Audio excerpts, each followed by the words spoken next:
Right, so the left hand one here was your before one.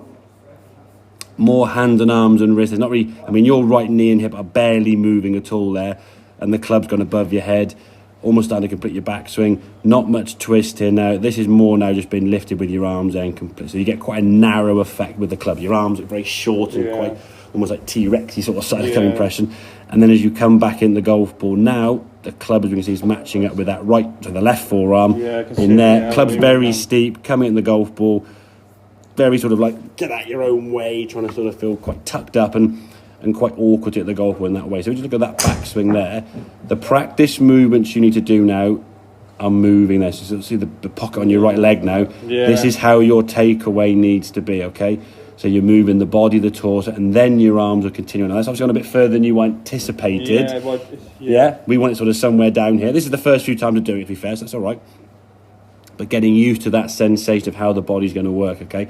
So when the club goes back now, and this is where often people say, oh, keep your left arm straight and all this kind of rubbish. I've not said once keep your left arm straight, but by moving the body better now when you go back, when you turn back here now, look how much longer your arms look, yeah? The club looks further away from your head, yeah? You've maintained a lot more kind of width here.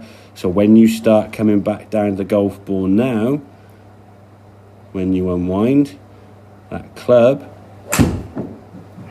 is getting nearer to your right forearm, yeah? So that club now, if we go through all the angles there now, when that club is coming at the golf ball, this one here, at the same kind of position, we put a line through that shaft there, is quite a steep swing, where this one here, hands down there, it's going down towards the golf ball, yeah? So you swing on a much better angle in the golf ball. Club now can unwind, good strike of the ball there, and you can rotate through to nice finish position now, which you sort of like developed over the time, and getting a much more kind of effective and efficient angle, yeah? If you start coming at the golf ball steep, you've got to make a reaction, okay? Now what will happen is when you've got loft in your hands, 7, 8, 9, you get away with it. That swing doesn't work with the driver at all, yeah? This swing on the right-hand side can work with the driver, and effectively the golf swing's the same, yeah? I mean, obviously, driver, you stand further from the ball, so the angle of the club's slightly flatter, so it does look a bit of a flatter swing. But you don't stand there and go, here's my driver swing, and yank it around your body, yeah? You've got to move you. But if I'm sitting with a driver and turn my shoulders turn flatter. If I bend over more to a wedge and turn my shoulders turn steeper. There's my drive. So that's why the club shaft looks different. What we don't want to do is stand there and go, drag your arms around your body here, because if the body's not working, your arms can't go anywhere. Yeah. So you've got to get the engine working better. Yes, if the engine works better here, you can see the sort of the top movement there quite clearly, because obviously the sort of the stripe on your tump there and the pocket on your shorts there, you get a much more twist and turn with the torso. So the club now is getting a lot sort of on a better angle. So when it comes back in the golf ball, that now is looking more that baseball swing. So I'm not saying they're wrong, but sometimes how they explain to them may not be the best way, and it can confuse people. It's like when we have like half hour. And that's the thing. And the thing is, if they don't know who you are and they don't know what your level is, it's tough to say to someone. It might get someone else do the baseball swing. And it might work. But you got to know the kind of person you're speaking with and the clientele, etc. And that's why I think they're good at fitting. They're good at retail.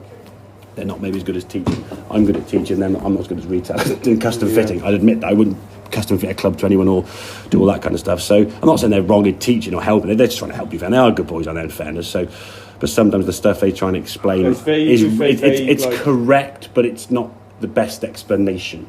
And that's why I think you've got to go away, and hopefully when people come away from lessons, they go, that makes so much sense. It was easy, yeah? It's not like they're going, what the hell? All you want to do is take away a bit, which like you just add. So for me, I just want to so now I'll just add this to it. And once this one gets better, then you give me the next thing, and I'll put that in. But if you can just go away now and practice that for sort of 2 or 3 minutes a day. Again, find a shelf or a ledge somewhere up here, and just get the sensation of where that club. What we're looking for, the club shaft sort of parallel with your toes, as you can see there now, sort of level with your hips, and just the whole movement now is coming from that torso, doing that, moving and turning the body away Well, yeah, that's what so I've just played a certain way for so long. Like, if I knew what I know now, I maybe would have but I didn't know I was ever going to golf like I like it now. I probably would have fucked the old clubs off earlier if I'd known what. I think you would know when you're going to commit. The thing is, you weren't maybe 100% sure going to commit to, which is fine. And the old clubs you had served a purpose. Yeah. But now you're getting to that stage where you want to move on. I think now what the clubs you've got, and these clubs will last you 10, 15 years.